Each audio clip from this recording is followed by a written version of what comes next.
Hello everyone, welcome to Cookies Enabled. I am Will, your host, and Andrew here next to me, sorry that direction, is also my backup host today and editor. And today we have some really awesome news for you guys. Just covering a wide spectrum of stuff. We're going to be going to space, we're going to go into the future, we're going to go and talk about current stuff all over the place. So, I'm going to jump right off with Andrew here because he's got a bunch of space news that I can't wait to hear about. And I have had very little time to look into this week. I only had some news pop up. I saw a couple of headlines, but I didn't get a chance to read a single article. Shame on me, unfortunately. Let's put our little... I didn't really have much this week. Sometimes you're going to have that. They're working on stuff. I mean, they're still pushing through with Starship. That's still making progress. Right. It's going to take a little bit, but we're, hopefully soon. It sounds like we'll finally see a better stack fire of one of the boosters, 9 engines this time instead of 3, which would be, that's still 1/3 of how many it's going to actually have when it launches. Right. But they're going to have to work their way up. They're stacking one of the next starships. I think SN20 is being built right now. It's about to get its nose thrown. I think that's the one that's going to do the orbital flight. Okay, so we probably won't see that in July like they wanted, but I'm pretty sure August. Okay, August for sure, yeah. They're going to try to squeeze that one in. I think we're getting more Starlinks coming soon. Big thing for them, I just saw, though, they were just awarded a launch contract through NASA again. Oh, nice. Heck yes. They already had a contract to design the lunar mission. Yes. That's going to take us there. They're still working on that. That's going to be in a bit. But is this the one for, or I mean, yeah, Europa on Jupiter's moons. Now, Europa has basically a subterranean or underground ocean, like water. Right. So they think it might harbor, some kind of microbial life or something. Or at least it has, or it could at one point, or it might have just the right environment for it. They're sending, it's the, what is it? The Europa Clipper. Ooh, okay. That's a cool name. It's basically a satellite. It's not going to land or anything, I don't believe. But, yeah, so it's just going to be in orbit, it looks like. Cool. But that's a $178 million contract. Yeah, that's a good deal. SpaceX, they keep proving themselves over and over that they can do things. They've launched humans to the space station. For them, that's nice. They're providing, that's a service. That's a necessary service. Science, not just a, expensive flyby or just for kicks and giggles. Cough baits, it's cough. Right. Yeah, that's exactly what it is. This mission looks like it's going to be pretty cool. It's set to launch in 2024, I believe. Okay, so not far away. I mean, it takes some time to develop these satellites, to get them ready, to get the mission set up. It'll be a Falcon Heavy launch, so we'll get to see one of those again. Sweet. We've only seen a few, and those are always a lot of fun. Oh, yeah. So that's very exciting. That's the big news for SpaceX right now. Cool. Again, it's been a quiet week for them, but that's going to happen sometimes. Yeah. Pretty much. But rest assured, they're definitely doing a lot behind the scenes and getting stuff ready. It sounds like they're making a lot of deals, shaking a lot of hands, like getting things lined up. And building a lot of rockets. So I guess the 100th Reactor engine has been built since they started. I saw that headline. That's cool. They showed a picture of the team. I was like, good for them. That's awesome. Yeah. Well done. Well done, everybody. I mean, those were huge engines. I mean, they showed a picture of it. It's massive. And to build 100 of them, I can only imagine. And that's a short amount of time, it seemed, too. That was, really quick. So that's just awesome production. They got it down to an art form at this point, I'm pretty sure. Oh, yeah. Definitely. But super cool. So not a ton of SpaceX news. But, very cool news that at least NASA is starting to kind of use them as their backbone, really. Is kind of, and that's really the whole idea, or one of the ideas behind SpaceX was to really not only partner with NASA, but, just be a friend. You know what I mean? It's not just competitors, but you are also in the same place together. And so that's kind of how this is going. If NASA needs help or just maybe a space mission makes more sense. And in this case, the Europa thing, obviously, they were just like, ditch our plans. This sounds way better. It's probably half the pace that NASA was originally quoted for it or something as well. So they were like, Well, they won contract. That's the thing. bid less than any of the other companies. But because of their advancements over the years, of reusability, True. of how fast they can turn out rockets and get them ready, of course they're going to be able to do it. The record's pretty good too, so gotta say that, Yeah, you know. So when SpaceX goes to NASA and says, you got this mission, you're putting out bids. Right. We can do it cheaper than everyone else, and you know we do it cheaper, and we can do it more safely. There you go. We've shown you this, and NASA basically going to look at them and say, yeah, you're right. Yeah, I mean, why not? Why spend more money for something through ULA or someone that can do it, Exactly. but it's going to be more expensive. It might be delayed longer. They want to get it up there. They want to get these missions going, Right. and if space can provide, you know, if they can come out and say, we got Right. it. Wow. Then, You know? yeah. More power to them. We'll see more about that. I mean, again, got a few years before it Right. launches, but Right. we're going to see a lot more fun stuff from SpaceX in the meantime. I'm quite sure. Oh, yeah. No, fingers crossed. It definitely sounds like August is going to be a hot month for them. So, like, a lot of stuff. I It's think so. October. Kind of bump into that, like, fourth quarter almost, which I know can be a touchy one for weather. So, this could be intriguing as well. Especially, there's been a lot of solar activity and stuff. So, we'll see if we have any issues with launches. But so far, fingers crossed. Everything outlook good is what the 8-ball's looking like anyway. They said they're assembling more of the starships. I think SN20 is being assembled. Yep. That actually has the flaps with full heat shielding. Ooh, cool. And they look really nice. It also, with their new technology, allows the flaps to be a little smaller and a little lightweight, but still work just as well. So they're cutting down on weight. Yep. It's going to be more effective when it comes to re-entry, which is what you need during an orbital flight. Exactly. Yeah. You need to keep the thing blowing up. So that's important. You know? Again, they're making very quick progress. They've had a lot of accidents, but their philosophy, the way I read it, and I think this is actual official word from them, it's go fast and blow things up. Like instead of instead of, you know, really testing everything perfectly in simulations and then make like, okay, we've got one shot. They just, okay, let's try this. Oh, it blew up. All right, now let's try the next one. That's how they do it. That's not how other companies like Blue Origin. That's why it's taken them so long. They just wanted to have that sort of R&D, you know, move fast and blow things up. But apparently, a lot of his advisors told him he should not do that. It is riskier. Internal reports and rumors, it seems like he's basically trying to cop SpaceX just because he wants to get up there. That's exactly what I think too. The new Glenn rocket that they're working on, that Blue Origin's working on, they even said he wants to switch it to stainless steel, which is just like Starship. And people are telling him, stop copying SpaceX. We got to do our own thing. Like this is not titanium or something, you know, like at least a different material. Come on now. It just shows a lack of originality, I think. Yeah. And that I don't think his reasons are. What do they say? Good artists steal or something like that. So maybe that's what's happening here. Good artists borrow, great artists steal. Yeah. So maybe, I don't know. We'll see. I really think SpaceX has definitely had their foot way past the door. I mean, they're through the door, beyond it. They're already looking for the next one. You know what I mean? And that's what I think these NASA contracts and things are really just cinching. Even like the just random supply feeds and stuff to the space station is critical. I mean, that is huge for them. And I think that's really going to keep them pretty much around. That's like a guarantee right there. You know what I mean? You're not going to lose any at all. So perfect. But yes, so venturing still into space, we're staying on space news, and kind of similar to the Europa one, but a different moon at Jupiter, is Hubble. Obviously, is back online now. NASA got it back on last week, pretty much switching everything to its backup, literally every power system one they possibly had, and poof, it started working again. But if anything fails from here on out, poor Hubble will not make it again, and that will be unserviceable, unfortunately, is what they've deemed poor Hubble. So, but as of right now, she's still working, and we got some really awesome news about one of the moons of Jupiter that they knew had water on it, but not water vapor, and an atmosphere. That is critical. So these are all things that they're looking for that just scream life. You know what I'm saying? Like, I mean, it's huge. Like, it might not be there, or we don't really know. It could be, microbial form. It could be dead. I mean, just like you were saying with Europa, we're all in the same boat there. And thanks to Hubble, we've confirmed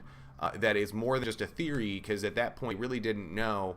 And I'm probably going to butcher the name again. I think it was Ganymede? I don't know. I screwed it up. I can't. Ganymede? Yeah, that's what it is. I'm so terrible with the moon names, unfortunately, and Jira's got a lot of them, so that doesn't help. But but Hubble came in and supplied us with some awesome images. I'm going to try to pull up that website here for you guys and see if we can get an image of that thing here. Let's replay this. It's going to show an advertisement, unfortunately, which I absolutely hate. Some AT&T bullcrap. But yeah, the article really just shows the fact that these are the different brightnesses that they had before, and as you see, they have the different circles, and wobble in the circle indicates that there was some kind of hue around the planet, that they weren't really sure if it was water vapor or some kind of gas or what exactly was going on. And that's where they were just like, take Hubble, shine it right at it. Let's see what we can do here. And you can actually see in the images there's like little bits of water kind of coming off of the moon. So this is huge, and that is creating its own atmosphere, and this is critical. So some of these images are coming straight from NASA, other ones are coming from Caltech, which is just another part of NASA, but you know what I'm saying. So these are all on their website, and I have a couple of their backup sightings that I'm going to post in the back as well, for your source links if you guys want to check out this stuff later. It is really got some amazing images, tons of really cool information about Jupiter and a bunch of the moons, and a lot of new stuff that they're discovering. So please check that stuff out. Give Hubble some credit. Poor thing's been floating around up there for 30 years and almost died on us, and now she's back. So hey, but yeah, I'll definitely post that in the comments for you guys if you want to check that one out. But yeah, that's a pretty cool one. I'm so happy to hear that not only within the first week Hubble's gotten us, she got images for us last week and this week. So 2 weeks in a row we got Hubble images. How about that? So pretty cool stuff. Good to have her back. Really is. It is. It's awesome. I love it. So totally different topic. We're switching to Earth science now here, and we'll talk about this new Helion reactor. Now, Helion is technically the first to get fusion achieved in the world. We're the first company to ever really come up with a mini fusion reactor that actually worked, a little bit more beyond 3, and they have officially gotten it to do 100 million degrees Celsius sustain for more than a few seconds. So this is what the plasma chamber actually looks like, and you have 2 side-by-side chambers actually hold the deuterium, and I think it's a Helios. I'm gonna screw that one up. I'm so sorry. Don't beat me up, science people. I did take organic chemistry, and I know Mr. Hugh would beat me up for not getting that right. So I'm really sorry. But yes, so these chambers have giant magnets on either side that push that plasma into the smaller center chamber, and that's where it's just doing the fusion reaction. It's reaching hundreds of million degrees, and that's the whole point.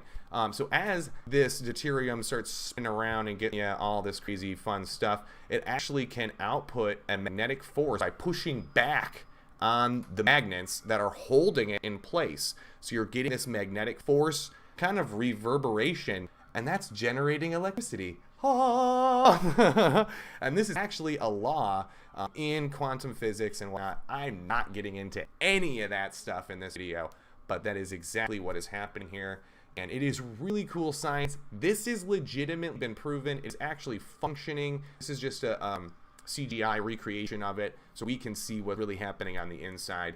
They do have images and what all on their website, which is really fun to check out as well. And I will also post that in the comments and talk about pricing or any of this stuff. Well, it's probably still just research. Yeah. This is not going to go to market anytime soon. I'm at least 5 to 10 years. I mean, for the big sure. issue is still stability and sustainability. They can output. Yeah, they can output electricity, but we're still putting more in than we get out. Yes. And until we can get past that, it's once we can do that, that's the goal of this whole venture across the globe, across multiple, many different companies. That would solve the energy crisis. Huge, yeah. But it's so hard, and we can't do it yet. And this is inching closer. Yeah. The big thing with maybe this one within is 20 that years we'll be able, right. but it's forwarding the science. It's just pushing it's all pushing of in the fusion. right direction. Exactly. Right. And that's the point here. And I think that's really why they did this and why they came up with this, is because this is a very simple I mean, you're not actually getting electrons from the reaction itself. You know, it's not fission, it's fusion. So it's a little different there. You know what I mean? So you're not gaining anything by doing this reaction other than the electrons from the force against the magnet. So that's the key, is that in order for it to push against those magnetic forces and gain an electrical current, it has to be 100 million degrees Celsius or above, because you can't actually get higher than that. And apparently this thing can, and I'm sure they were going to continue to do testing. It sounds like their website is just full of shock news and images and stock stuff and all kinds of cool, awesome science that is just way above anything I studied in school, unfortunately, but it is really, really fun to learn. And this is definitely going to be a huge part of the future. They're actually calling fusion technology the new age nuclear, and I agree with this because, you know, when we were kids, I mean, if you had a reactor, in Michigan we have several, you know, and they supply us with a bit of power, and we are very quickly changing to geothermal and wind and solar, which solar doesn't work so well here in Michigan. We're just a little too far north. We get a lot of gloom and a lot of bad weather, but wind and geothermal are definitely and natural gas are plentiful up here. So we have some great resources to get us out of the clean market. And I think fusion is literally right around the corner for us here in Michigan as well. I mean, we're not developing anything. We're surrounded by states and countries and whatnot that are. So I think this is definitely something we're going to see probably in the next 10 to 15 years starting to come out for corporations that can either purchase these as like a standalone generator or something, and maybe just gain a warehouse or something that needs consistent amount of energy.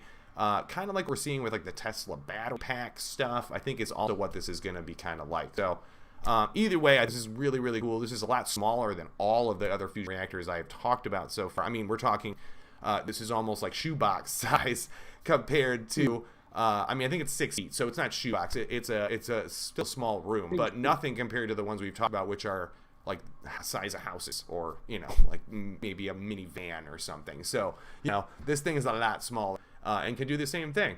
So, well, kind of, you know, or in a similar way. Eventually. So, anyway, cool technology. We're getting there. And I wanted to touch on this for everybody not in the United States, unfortunately. That was Krispy Kreme Donuts, and wants to win a possible Xbox Series S, which is a really cool system, by the way. It's not the X, I get it, but it's the S, and it is really cool. Krispy Kreme has launched, or will be launching, on August 2nd. To 22nd in UK and in Ireland, you can get these amazing Xbox donuts, and I am so jealous because they actually look kind of good. It's just a regular frosting that's got some green coloring on it and some powdered sugar X on top. That's literally what you're seeing there. It's just a regular donut underneath, and they for every dozen you buy, you get a free month of Xbox Live Gold Ultimate, which gets you everything. Nice. You can download games, you can play with friends on Xbox, you can get everything for a full month. That's like a $30 value right there. And they're only $20 in US money. I'm not sure what it was in the UK conversion, so sorry. I don't have that readily available. You do know that each donut was $3 a piece, so a dozen for $20 is not that bad a deal, especially with getting a $30 Game Pass for a month for free. Heck, I want to buy, can I get 12 of them? Can I get 12 dozen, please? Like, that would be awesome. Now, why aren't they here? I don't know. Why not here? I think this was Microsoft's push because, again, Sony has hit the 10 million mark. This is the fastest selling Sony console they've had, and mainly because of the UK and you know, the around the world sales. So I think this is Microsoft's way of saying, hey, we got a system too, and it's actually really, really good. We've also sold 6.5 million in the same amount of time, which isn't 10, but it's really close. So this, I think, will get them to 12 million pretty easily. They're giving away the console, and you have to buy a donut to get signed up. It just had a donut. It didn't say a dozen, so I don't know how that fits into it. Like, if I buy 12 donuts, does that give me 12 entries, or how does that work? Now, I'm in the United States, so I don't even qualify, unfortunately. Just purpose, I would think, but yes. So, and I honestly, I think the other reason why Microsoft may have chosen this is because I'm not sure how readily available their system is in those countries. So this is definitely more like a golden ticket kind of Willy Wonka tactic, I like to call it, because it works. I mean, you put a few golden tickets in a package you're putting around the world, and bam, everybody's going to want it. Of course, UK and Ireland's a lot of people, and unfortunately, the United States did not get the Xbox donut. But this would be really easy to create. So, you would think maybe enough demand, Krispy Kreme will finally put it out here. If enough people say we want them. Right. It would not be possibly hard. After the promotion. They might do it after the promotion. Fingers crossed, because they look good. I would love to try it. I don't hate Krispy Kreme. They're not my favorite donut. Also, if anybody doesn't and you're getting a free month of live gold.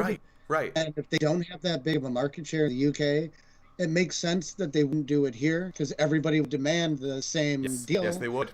And pretty much every gamer in the US would be getting free Xbox Live, which would ruin them. It's marketing.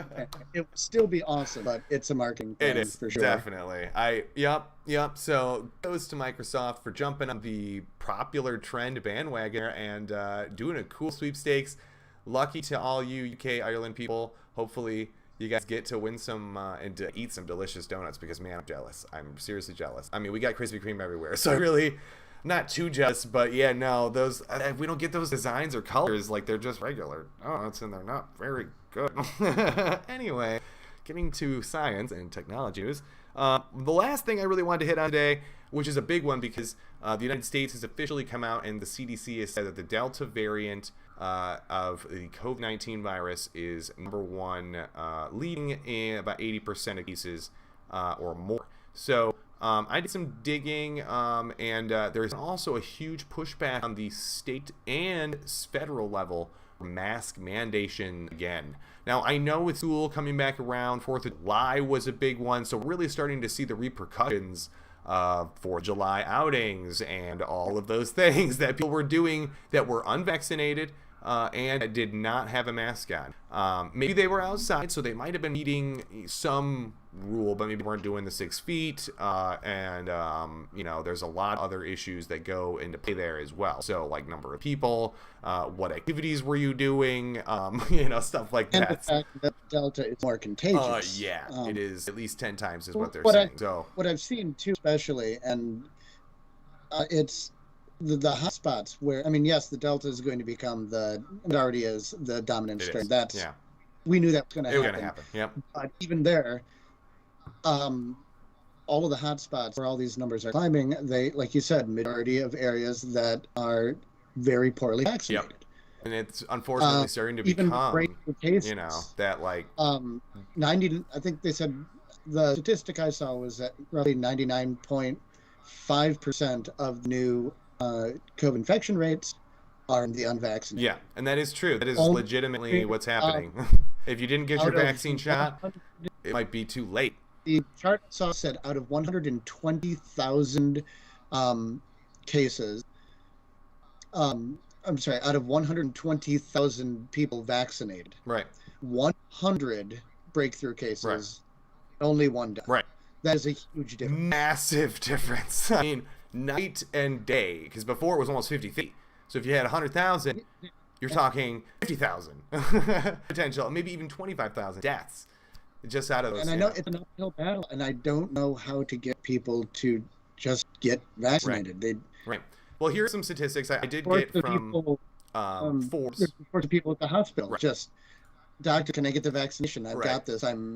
They're like, it's too late. I'm sorry. So here's the Delta variant prevalence based in different regions. So for Michigan, we are at almost 80% Delta being the primary virus there. So compared to getting the original infection, this one's obviously a lot easier to get. But right in the breadbasket of the United States is dangerously almost 100%. And this is really where we were having a lot of unvaccinated people pop up, and they just were, for whatever reason, and there was, they just didn't want it, or they didn't trust it, or maybe they were misinformed, which has been a huge part of it as well, are getting to the fact that they just, weren't vaccinated and then got sick with COVID. And once you get sick with COVID, the vaccine isn't going to get you better. It's not a fix-all, not a cure-all. It's too late if you get the vaccine, or if you don't get the vaccine and you get the virus and you get hospitalized. Yeah, don't bother begging, because it's not going to do you any good. So the other image I have here for you is of state-tracked vaccines of at least one shot, which gives you almost a 40% chance of surviving the Delta variant and an 80% chance of surviving the original variant. So not the Delta. Shot. Yes. Now, with 2 shots, those numbers are much higher. It's roughly 80% effective against Delta, and what? And 90 or above. 97% yep. Everything. It's. I mean, wow. I mean, look at the chart. Michigan is actually doing really, really good. We are right in the 60, almost 70 range. You've got like California, Washington. Creeping. I mean, almost 100%. That's great. It is great to see. Michigan's vaccination rates are slowly creeping up, but not they should. No, and now our governor did count and kind of trumped. I hate to even use that term. Ohio, because they had a lottery going where you could, if you were vaccinated and you got both your shots, or if you got the J&J one shot, then you could sign up for a lotto to win millions of dollars. And so Michigan's like, well, wait, we can do that too. We'll do it better. So they're doing like $50,000 a day, as well as $1 million jumbo giveaway and scholarships and all kinds. Now, to clarify for everybody, because I've seen a lot of people arguing, not even arguing, just complaining about this on Facebook, social media. So many, just if you hear about something like this in an article, read the article. Please read it. That's what we do. Because I would see comments saying, wow, what a waste of taxpayer money. We should be using this and funding it and putting it into the roads instead of this. Except if they'd read the article, they'd see it was privately donated by the Meyer company. Frederick Meyer, of all of the stores, it was privately funded. It's not coming from taxpayer money. No, in fact, you shopping at Meyer provided them with to do that. So you're welcome. Thank you. So, those small things. I want people to read the articles and look at the source of the articles too. And again, misinformation right now is a huge one. That's why we're here, because I'm trying to stamp that out. Everything I'm talking about here has been CDC literally verified, and I will have all the source links for you guys, as well as this is also a Forbes News article. Their names all over all of these images, and everything that I'm saying pretty much. I'm not regurgitating, and I'm not plagiarizing. I'm definitely not stealing anybody's news. I'm just trying to get this information out there, because there's a ton of people that they just don't believe this. And you know what? Again, 20, 30 years ago, 10 years ago for me, it would have been a different story too. I mean, I was also, would have gotten the vaccine for sure, but I would have been very hesitant about it. Now, after I've had a near-death experience from a viral infection that most Americans get and survive without any hospitalization, I know what it's like to get attacked by something that you can't see, that everybody can give you. It is literally everywhere. And so this is scary. At the end of the day, the vaccines work. They're safe. We've proven this has been proven. There's countless studies and reports over decades on vaccines, including mRNA vaccines. Yes. It frustrates me that so many people will not listen to the science. So, but hopefully, a little push from Cookies Enabled helps. We're not trying to be the bad guy. Vaccine, if you haven't yet, it could save somebody's life. Now, if there isn't a Meijer near you, I know Walgreens, as well as CVS, as well as Rite Aid, are all doing free walk-in. You just literally go right to the pharmacy. You say, I want a shot, a vaccine. You say, I want a vaccine, not a shot. They might be confused. They're waiting. They are. They're literally ready to go. They've got them in the freezers. They are sitting there waiting to go into people's arms, and they've had them. They've had them this whole. Now, I struggled to get into mine originally only because there was 65 or older, and then the 55 or older, and they were slowly kind of dwindling it down. Now it's pretty much if you're 16 or older, and I think it's 12 or older in some states. I know in Michigan it's 16 or older. You can easily walk in there and just get it. You don't really need any help. No parent doesn't cost anything. They don't need insurance information. They literally give you a little questionnaire that just, I mean, what medications are you taking? If you're taking anything, like I take allergy meds, but stuff like that. And it's really basic stuff, super easy. The first shot, you know, you'll have a sore arm for a day or two. You might feel a little but it's nothing that you can't deal with. Most colds are worse than what you're going to experience from the first shot. And the second one for me was nothing. And for most people, the second one is usually nothing. So, again, you'll get mild symptoms with one of them. Again, a sore arm. It's one day feeling like crap, and you're done. And it's worth it. So it is totally worth it, because if it means not having to be put into the hospital on a ventilator and your chance of dying from the virus are less than 1%, that's pretty freaking impressive. I mean, for Delta variant, it's about a 22% chance, but that's still really good probabilities. At one point, I had a 50-50 chance. You might as well flipped a coin. And that is still a bad probability, because, yeah, you know, it's a good 70-30 flip a coin kind of trick. But yeah, no, so do the right thing. Let's get everybody vaccinated. Everybody that can. The only person I'm telling not to get vaccinated at this time would be pregnant women, and that is because those tests are still undergoing. And I haven't heard of any negative side effects of it yet, but it does not mean jump out there. If you are pregnant, thinking about being pregnant, talk to your doctor before you go get vaccine is the only thing I can say. They can give you the proper guidance. They'll let you know what to do and the steps in how to prevent you from getting sick, hopefully, because that's really what they should be doing anyway. So if we all hopefully had a great show today, I think that went well. We don't have a COVID special or anything like that, and our main episodes have been put on hold until October 4th. But I did order some new business cards, and I'm going to get some out to Andrew, as well as I'm going to send them kind of out all over. So I'm going to try to get some out to my cousins, which are all across the country.